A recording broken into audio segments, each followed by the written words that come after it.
Hey everybody, and welcome to Briefings for the Descent. I'm Ken Oswald, and this is Jonathan Barrick, and we're back talking with you RPGs, everything RPGs, and RPGs. I am real hype about today's topic because we'll try to talk about some other things, Yes. but really, I wonder what goodies he has in store for us today. right. I'm all wanting to talk about gameplay experience and GM expectations, player expectations, what we would call in some other games, especially war games, the social contract. Yeah, right? that's important. So we'll definitely we'll get around to that. First, I want to showcase some really cool dice because I picked these up at GaryCon a few weeks ago, and one of my former distributors with Excelsior got to do the con exclusive dice. So these are Yon T dice. They're all snaky and stuff, and neat. you know, have a little silhouette of the GaryCon. Yon T, right, with GaryCon written on it. So that's your 6. And the thing that I really like about these dice is when you roll ones, it's actually snake eyes. Actually Yes, snake because eyes. Yon T, right? These guys their quality of dice is amazing. They do a lot of unique images, just real, get into that geek vibe of thing. They make some of the prettiest dice that just feel good in your hands, right there. Good, yes. Blackoak Workshop, they're a little bigger than most dice. The print's a little bigger than most dice. Don't say anything about my age. But they make some awesome products. Here's the link for you guys to check out what all they have for sale. I think you're really going to like what they do. They're great people to buy from. So let's talk about first this week's crit hit, the thing that's coming up that was announced fairly recently at GaryCon. Expedition to the Barrier Peaks, the re-release by Goodman Games. They're doing. Oh, this is for DCC. This is for really OSR kind of stuff. So Okay. they have a DCC version is going to wind up DCC, being in it. I don't know if you've seen what was it? Keep on the Borderlands, Isle of the Dread. These were their first 2 large table books that are the old adventures, right? So these came out, 70s, 80s, a while back. So they reprint those exact adventures, right? And they put them in this really beautiful hardbound book. And then they update it. They give you the 5e version of it and, an OSR DCC version for you to, That's so cool. run whatever game you're comfortable with and get that old classic feeling from it. But, Expedition to the Barrier Peaks is one of the classics. It was one of my favorites to run back in the day. It's the classic blend of D&D and spaceships. That's and right. robots. Spaceships, robots, aliens, in this case, Magic Pygmies. But, they were awesome and fun things. But, yeah, so while at GaryCon, I was a test player when they announced Expedition to the Barrier Peaks. So, Can you talk about that? Well, a little bit. Okay. I mean, it's kind of no secret, unless you don't know it's a spaceship. Spoiler alert: when you watch episode 4 for this year, there are spoilers. But yeah, I mean, it's they're doing the reskin of the game. The playtest was all about running through the classic adventure, updated for 5e. I played in the 5e version. Just trying to gauge what kind of characters will be appropriate, how successful they'll be. It's roughly a 10th level adventure. Okay. Pretty lethal, not going to lie. There was a... I live for that stuff, man. Yeah, we probably did something wrong. And, there were some challenges. But, overall, it's really fun. If you like tournament style, like old school tournament style D&D stuff, that's kind of what this was designed for. So it's real crunchy, real challenging. It's a grinder. It's definitely a grinder. So you definitely want to make sure that you have players that want to do that, which kind of leads us into our topic today. So the thing that I'm excited about, we're going to talk about player expectations in a game. We're also going to talk a little bit about game masters buying into playing certain types of game, because this is kind of the struggle, right? When we talk about role-playing games, is when you've got a bunch of people sitting down to do an RPG, the GM may have something in mind, a player may have something else in mind, and yet another player might have something entirely different in mind, right? So again, we're really talking about kind of the social contract. What is a player expectation when they sit down to a table? And how can you kind of work your way through that to get the most enjoyment out of the game you want? So, J-Bar, have you have any experience with sitting down at a table and thinking you were playing one thing, and then lo and behold, you were dead or something? I think maybe the first time I should have been guided a little bit better. Sure. But I definitely have a lot of experience in, at least from the opposite side of me, trying to get my players to buy in on a certain thing. The first time I DM'd, again, this was like about maybe a year and a half ago, 2 years ago. It was the first time I started doing it, and I was running the game normal. Well, I say normally in the way I like to run things, sure. Which is I like dungeon crawl a lot. I just like going room to room, killing bad guys. This is classic RPG. Yeah. Right? This is OSR. This is old school survival kind of stuff. I really like that a lot. Yeah. That speaks to me. It just does. However, I was quickly noticing, at least by the fourth session, that wasn't scratching some of my players' itches. So I decided to what kind of keyed you into that? Hey J-Bar, this sucks. Thankfully it wasn't. It's never that blunt. It's never that blunt. The thankfully it was never that is blunt. Players are going to get dissatisfied, and they won't necessarily tell you. Yeah. I could tell whenever they were taking their turns, or during even outside of combat, that they were just not as engaged. So it finally clicked with me that I probably should ask my players each individually, because this was my own home game.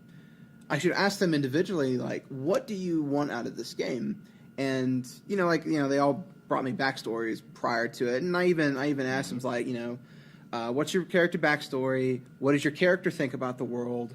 What is what are some of your character's perspectives on certain things?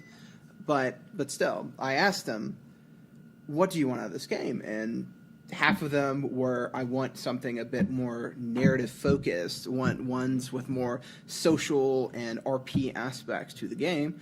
And, a few other people were like, I just want to go through dungeons and clear them out. And, right. Trying to mix all that stuff together is definitely a work of art, right. But it's definitely doable. And there's a lot of components to RPGs that, you don't always think about talking about, right? Mm-hmm. My buddy Aaron, actually, he's a member of our cabal, and he's usually our game master. He's about to start up a new space campaign, yet another new space campaign. He loves these things. But he's doing something really that I think is kind of brilliant. He's allowing the players, he's giving them kind of the hook, the trope to create a character from. The premises were kind of space pirates, and prisoners are being given the option to be these pirates for a particular kingdom for political reasons. So he's giving players like the easy hook to get into the game, easy backstory, one and done. You can create a character or select a pre-gen from this kind of trope, or you can do it. This is in Traveler, and Traveler is its own interesting player creation, which is kind of why he's doing this. It's great. Right. It's great. It's great. So if you can die in character creation. You can die in character creation. That is correct. So the important thing there is he's allowing you to go through the full-blown, wants you to go through the full-blown Traveler character creation, where you could possibly die, and then you just keep making up characters till you get one that lives. Yeah. Or you can select, one of these other options and get into the game. So little tricks like that are fantastic. They really help facilitate the game when you're kind of open-minded enough to give players a wide variety of options. It doesn't really hurt the game, I don't think. Now, me personally, I've got to where I like to start games by talking about the X card and the deeper social contract. And for those of you not familiar with the X card, it's talking about the things that you absolutely don't want in your game, so you exit. It just can't be a part. So you present ideas at the table. Hey, what are we going to do? And what are the things that you absolutely will not, you just don't want to play with, right? What are some examples then? Well, for you maybe, or that you've it had could at the be table? well, so that it could be anything from, like you said, dungeon crawls. There may be people that just absolutely don't want dungeon crawls. I watched John Harper setting up for playing a character in an Apocalypse World campaign, and he said, I absolutely don't want immersion. And what he meant was, Apocalypse World is this post-apocalyptic game, right? So characters don't really know. They find this old technology and stuff, and they don't really know what it is. So what he was saying is he doesn't want the GM to narrate, you find a box with a curved glass in it, and it's got dials. Right, it's television. He says, we all know what it is. Just call it a television.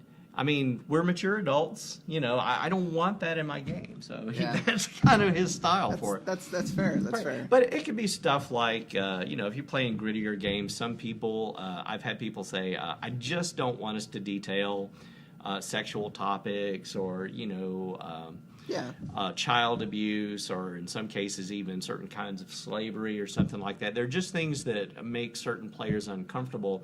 And it's too easy for us to work around that, right? I mean, we've seen it in movies and such for forever, for decades. Mm-hmm.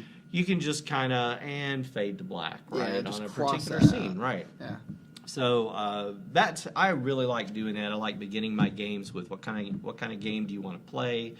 This is kind of what I have in mind. Here's the system I want to use. I think the system works great for this kind of game, post-apocalyptic or dungeon crawly or superheroes or what have you, and just make sure that that's what the players actually want to do, or at least want to try. Yeah. And that that kind of opens up the conversation at the table. No one is surprised, and you'll find that even people that are a little reluctant to try a particular thing that you want to do, just having the open conversation will kind of get a light buy-in from them, and they'll wind up trying it, and frequently they'll wind up staying and realizing, oh, this was pretty fun. What people don't like is being surprised. Yeah. They don't like feeling, I refer to it as player agency, especially when GMs take away players' choice to do something, even playing the type of game that they want to play. Yeah. That winds up, being no bueno for a lot of people. Yeah. and I guess for something as simple as it is, for me, I like fantasy more than I like sci-fi, so I'm going to usually draw myself more towards role-playing games that are more fantasy-driven than sci-fi-driven. Now, you keep calling me an old school gamer, but you apparently are really a child of the 70s and early 80s, and you just don't know it. I'm definitely drawn to that stuff, that is for certain. We're going to have to talk more about OSR one day. For sure. But yeah, that's great. Now, on the flip side of that, we can also talk about game masters and kind of getting them to buy into more of the player expectation, right? So you can kind of talk about game masters explaining to players, hey, this is what we want to do, and getting that player buy-in.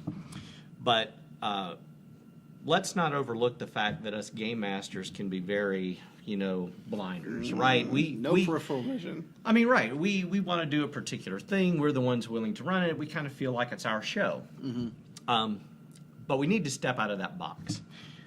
You should really think about what players might like to do that you might not otherwise like to run, maybe a particular genre. The experience, I have always been the person for decades and decades and decades. That's too many decades. But I've always been the person that liked running my home game with my group by invitation only. I like to be comfortable, and so many game masters are that. So many groups are that. But after getting involved with Excelsior and Society Play and taking on Hoover Library's Pen and Paper Society, I really learned that playing with different people, playing with total strangers, is an incredible experience. And playing games you've never played before, or you would never think about playing. It just opens up your mind, and it teaches you something. You develop skills as a game master and as a role player that you will not otherwise experience. It's a resource just too frequently overlooked, I feel like, by game masters in particular. Yeah, definitely. So if I would encourage, if any of you guys out there have not gotten into society play or want to check out what open gaming is like, come by Hoover Library's Pen and Paper Society and try it out. It'll definitely open you up. It's not for everybody, but you meet some interesting fellows. You do. Which is not not to say that as a right. slight. It's actually nice and refreshing to play with people that you don't always see. You know, it's just think about not to stereotype, but we are gamers. We are geeks. And we're not known for our tact or social graces, right? So getting out into the general public a little more does nothing but help that experience, right? Yeah, definitely. Gets you more comfortable. Yeah, and it gets you more comfortable with people in general. Mm-hmm. And sometimes you figure out that, the types of people that I just absolutely never want to play with, that may not be true. You may like actually playing with more people than you think. Yeah. Yeah. So what other kinds of experiences have you had? Now, you've done some game mastering, mm-hmm. and you said that you had not always gotten the buy-in that you wanted, correct? At first, yes. Sure. How it is at least with my recent game, I do a home game with 3 people. I know it's not a lot. Hey, don't judge me. It's 3 people. It's actually really great. I thoroughly enjoyed doing 3 people over 6. Or 8. Or oh gosh, my group last night was 8. Oh my gosh. But doing 3 people, but facilitating for 3 people is it's definitely a really refreshing experience. Only to having to handle 3 people. But anyway, mm-hmm. 2 out of the 3 people are fairly new, so. Trying to get them comfortable with, social role playing, because that's how at least our first 4 sessions were. It was more focused on world building and them interacting with the world, right. and getting them comfortable with discovering things. And then at least my previous 2 ones were actually a small little dungeon crawl, and I saw that I noticed that they kind of were perking up to that a bit more, and I think it's maybe more of a sandboxy kind of thing, maybe. Yeah, and I noticed that they enjoyed it more. So I'll probably end up talking to them and see what they what they liked more.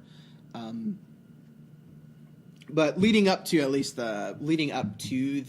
small little dungeon crawl I had for them, I presented them a kind of like a murder mystery kind of investigative thing. Mm-hmm. And that's what at least the 4th session was them trying to investigate this town, trying to find a missing person, and then they wandered into the old abandoned mansion, which turned out to be a cul-de-sac now.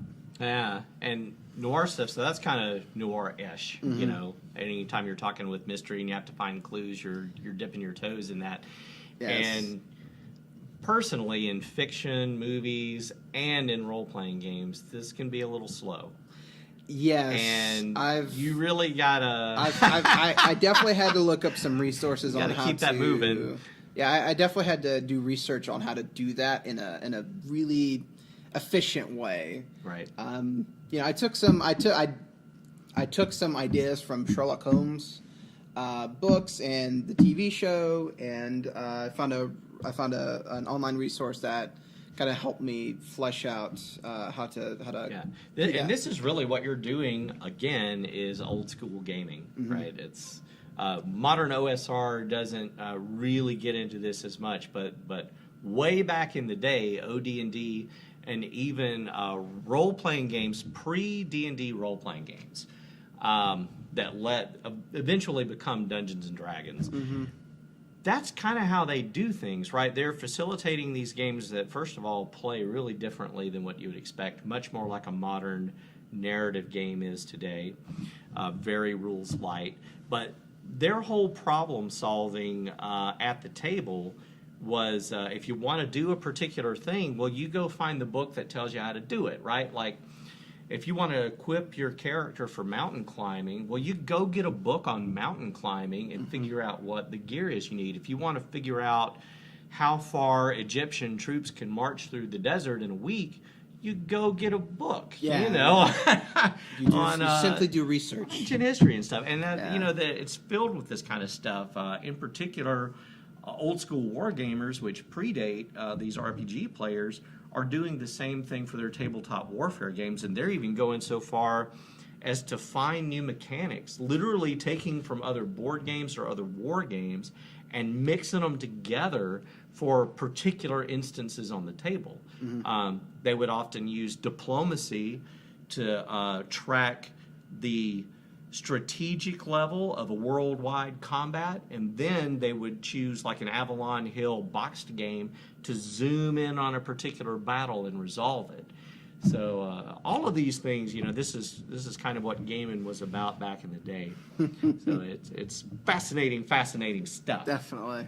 Absolutely. Well, that's all that we have time for today, guys. As always, thank you for watching. And if you would like to become a sponsor of Briefings for the Descent, please send us a message on Facebook, on our Facebook group, Briefings for the Descent, or our email address, Excelsior, EXCELSIOR3150 @gmail.com. And for you viewers, if there's something you would like to hear us talk about, a particular product you would like showcased, drop us a line. Thanks again.